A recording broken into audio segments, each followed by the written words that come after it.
se você, por exemplo, escolhe para aumentar isso aí, botar aumentar o preço de gasolina, não, não, se, botar, se, por exemplo, custo que você botar aumentar, bem, guarda para entrada no passado, para aumentar o crédito subsídio, o qual que nós paga de gasolina, tu rende que tem gasolina, tu paga porcentagem chiquito, tu vai para o gás, para não por vender o gás na preço mais barata, um tipo de divisão de peso, pero para aumentar, para começar, se você aumentar esse aí, esta bruxa que faz basicamente, para botar aumentar o preço de gasolina com diesel, anterior botar mais subsídio para gás, sei me querer na final do dia em terminologia de inflação te querer estar igual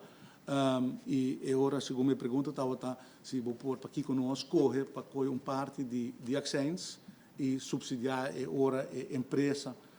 of de uma empresa subsídio para por vender seguir vender bom preço de mercado sei tá uma opção opção que requer uma aprovação de parlamento é uma redução de ações, é uma decisão que o Mr. Beanback no parlamento e não uma decisão que o governo por toma tomar e nem no momento aqui. Então, é uma decisão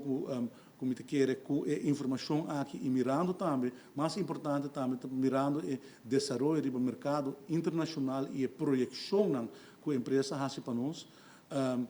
que não gasto não também sigue subir não só no local pessoa internacional que me quer realmente importante para evaluar que também um sistema que está de subsídio pero para ser mister de wettelijke basis mister tem machtiging de parlamento com mister aprovar isso e por vai na diferente maneira pero mister tem quadro legal se para por isso então esse é algo que definitivamente Mr. Ward considerador de governo que também dentro.